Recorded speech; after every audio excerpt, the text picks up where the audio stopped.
good afternoon, good evening, good whatever it is, wherever you are. My name's Katie O. It's Moon Mama Musings. Welcome back to my living room for another Astrology Peephole for today, the 2nd of October, 2021.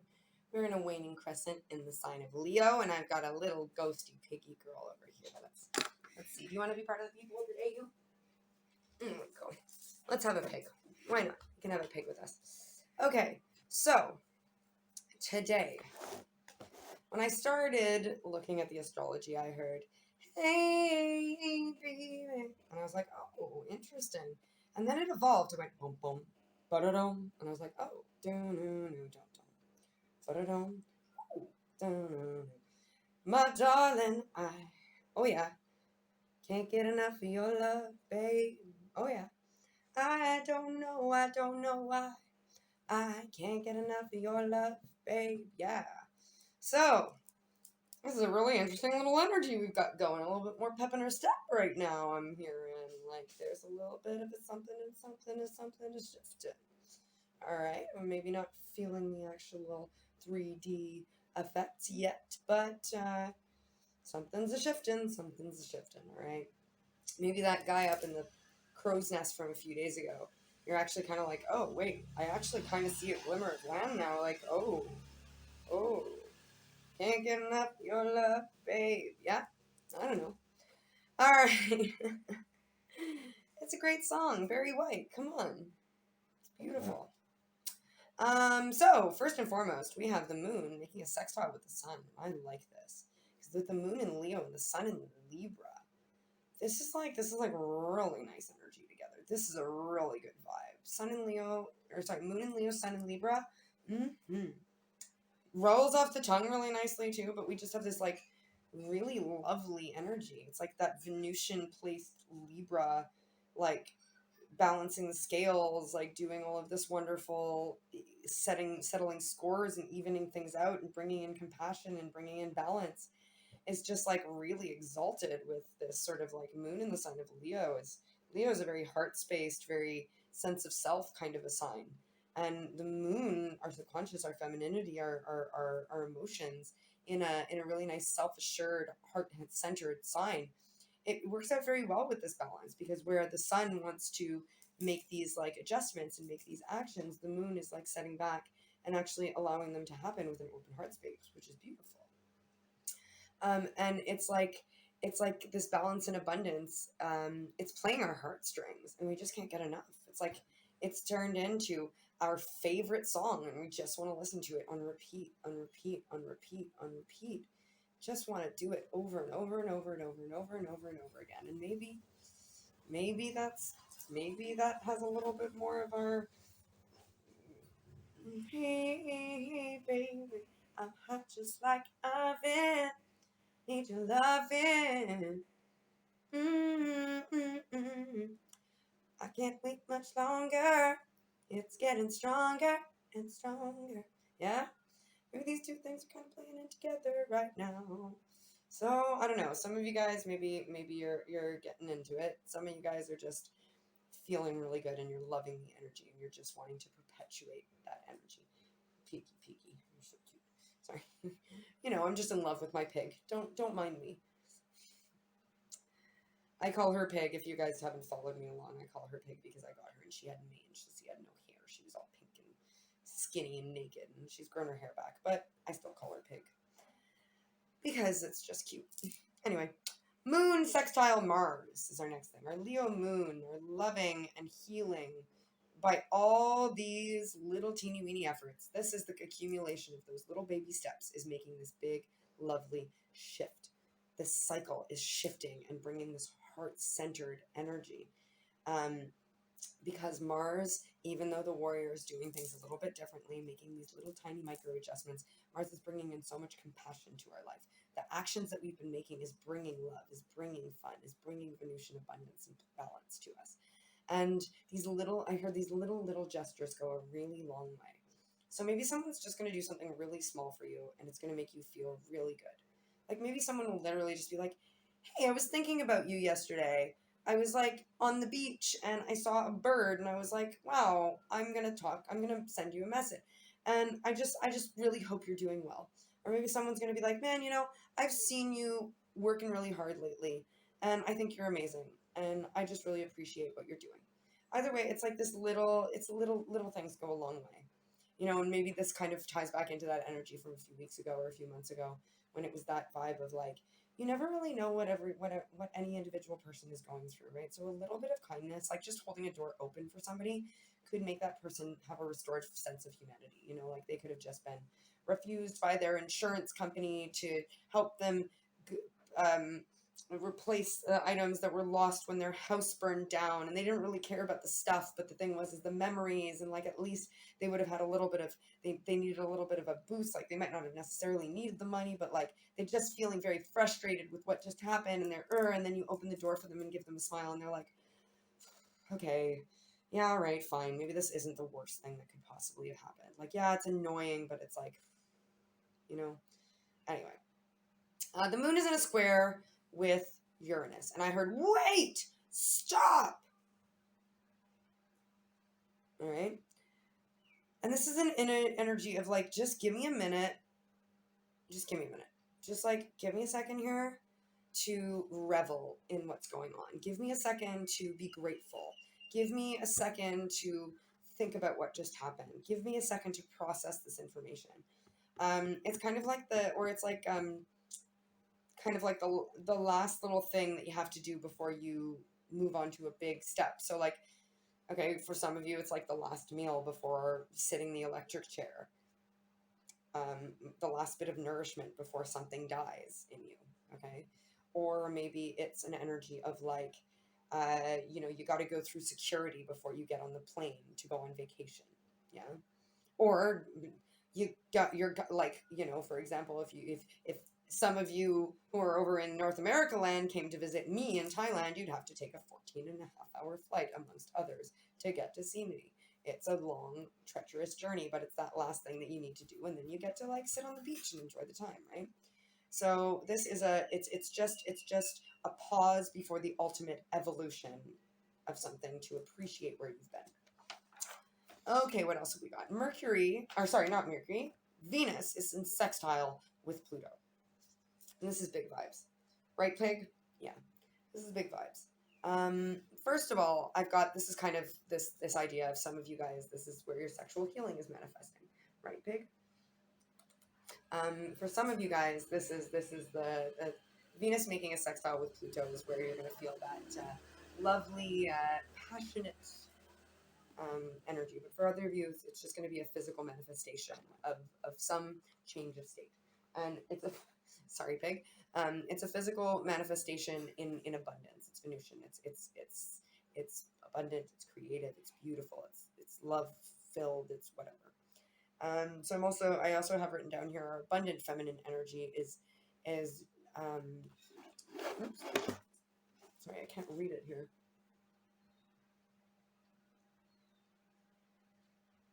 You're right, I can't even see this.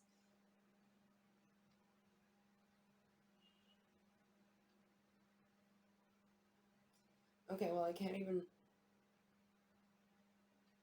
Oh, okay, that's what I was saying. It's like, it's almost like, so Pluto is a bit of a scoundrel, right? He's a bit of, sometimes he can be a bit of a jerk.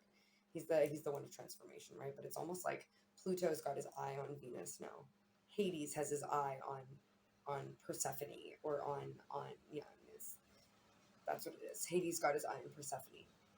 Yeah, so it's like, it's this energy of like this big, strong, heavy, uh, has its eye on something very beautiful and delicate.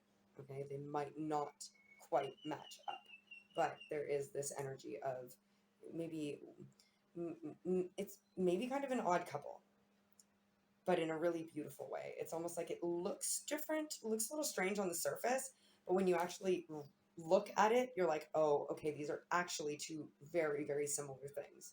They may look different on the exterior, but they're cut from the exact same cloth.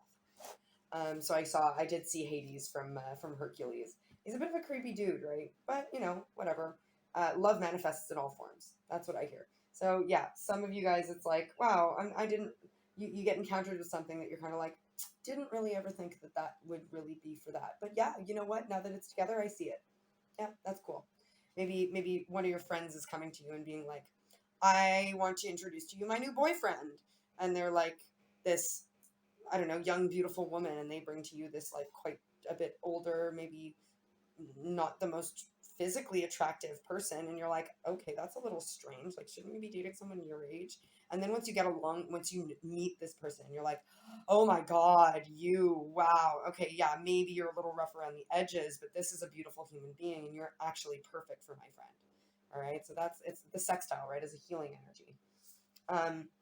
So I really love manifests in all forms is what I heard with this. So when you have an open heart, you're going to attract many different manifestations of aligned energy is what I heard with this as well. So when somebody's heart is actually properly open, what they call in might not be expected, might not look exactly what they thought it would be. But when they have the open heart, they're willing to see how it can be aligned with them, even if it doesn't look like their typical MO. I heard. Excuse you, pig. No, don't bite me while I try to shuffle the cards.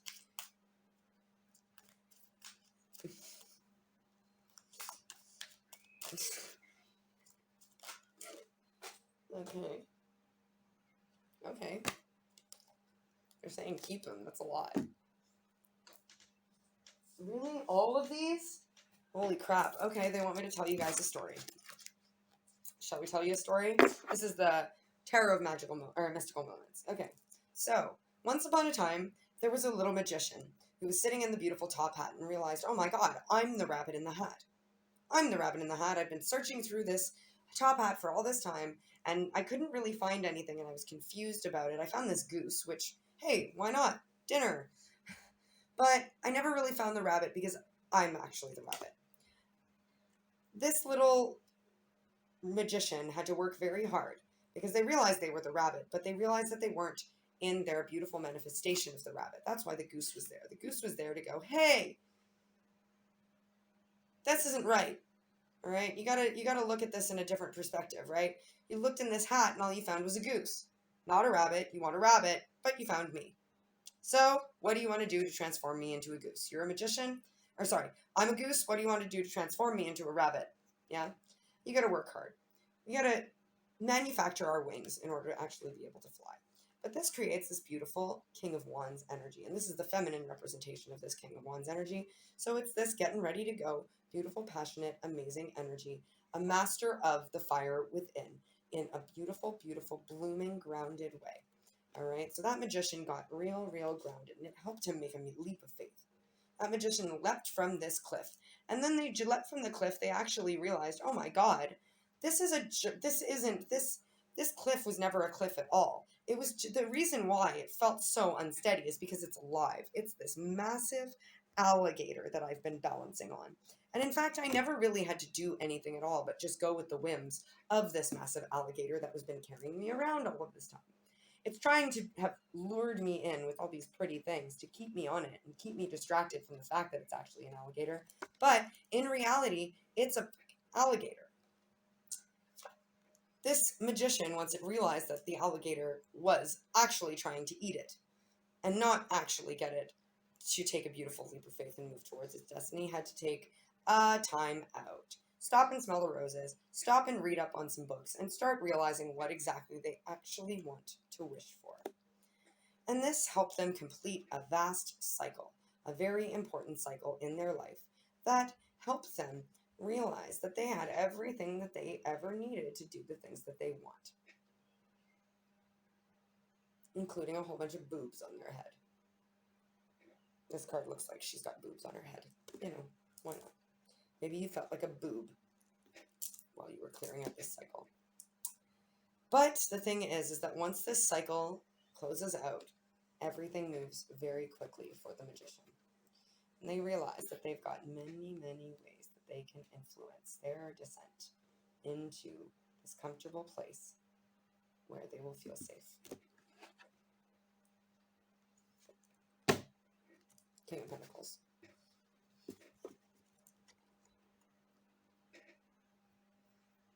May have been a deer in the headlights, but no more.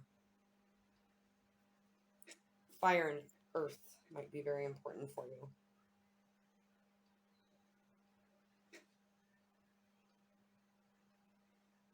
This is a coming together.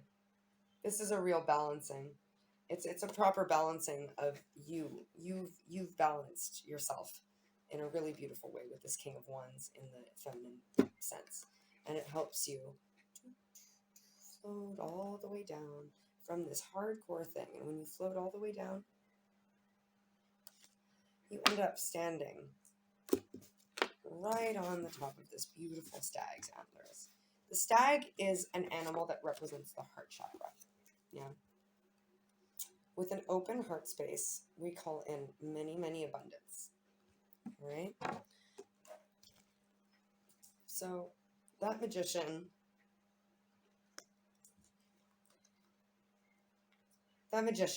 it had hard work to do. It had a certain amount of self-confidence to find and grounding in order to realize that this Fool energy, this beginning of a cycle that they thought they started off really well, it was rushed. The magician wasn't being observant enough when they started this cycle. But the thing was, is that they were safe because they did before. They worked hard and they grounded themselves and they found their passion. They realized that there was more to this, more than this provincial life. So this magician wasn't swallowed up, didn't backtrack too badly. Yeah, it had to start again from the Fool's energy once it realized exactly the nature of the beast, of what it was going on, disillusionment, I'm hearing, like I said. And that's when the cycle completes and things start to move a little bit faster with this newfound wisdom towards that mastery of the physical world. Let's see, what do we got in here? Hermit. Gratitude. Thoughts and prayers. Face the situation. Okay. So I'm hearing, look, you needed to pull yourself away for some time. You needed to hermit. Yeah. September was a really hard month for you. You did feel quite reclusive in September, but it's helped you gain a new sense of gratitude. Some of you guys need to read the book, Radical Self-Forgiveness. Yeah, I'm hearing that book is really important. Gratitude. You're finding a new sense of gratitude after being this wilted rose here in this hermit energy. Face the situation in thoughts and prayers. All right, so I'm hearing it's no longer time for thoughts and prayers. This thoughts and prayers card. Sometimes I hear that. You remember a few years ago when there was like all of these like really horrible things going on? I think it was 2016 where everyone was like, "This was the worst year ever."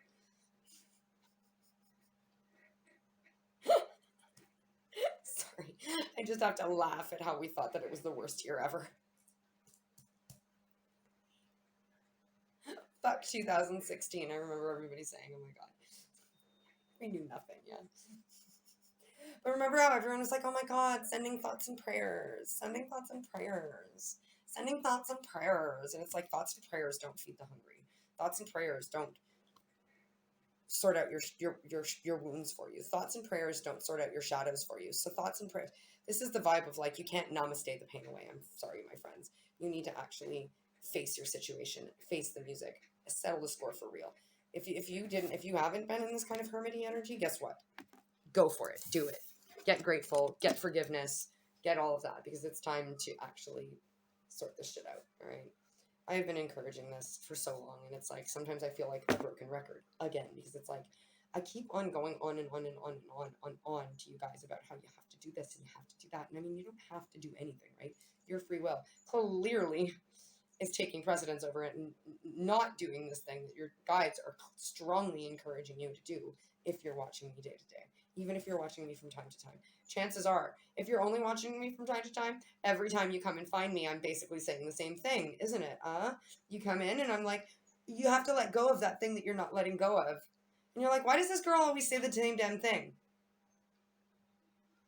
If you watch me once a month and I say the same damn thing, guess what? It's clearly a message for you. Okay? Clearly you're missing something. Anyway, I'm gonna go. And I'll be back. Is it tomorrow? Sorry, I've not been good with my preparations yet. Tomorrow the moon transits to the sign of Virgo at 15:38 p.m. Bangkok time on the 3rd of September. So I will be here on here on YouTube for another people as always, but I'll also be over live on Instagram. So I'll see you then. I'm sorry for anything you're going through, or if I made you feel a certain way. Thank you for being a beautiful, beautiful human and lending your energy to this gorgeous circuit I held so dear. Thanks to your guides, my guides, the Ascended Masters, angels, and whatever other energies helped us get these beautiful messages, whether you find them right now in the near or distant future, for your highest good. I love you to the moon and stars and infinity and beyond and back, and I accept this, and I hope you do too, but if not, it's all good.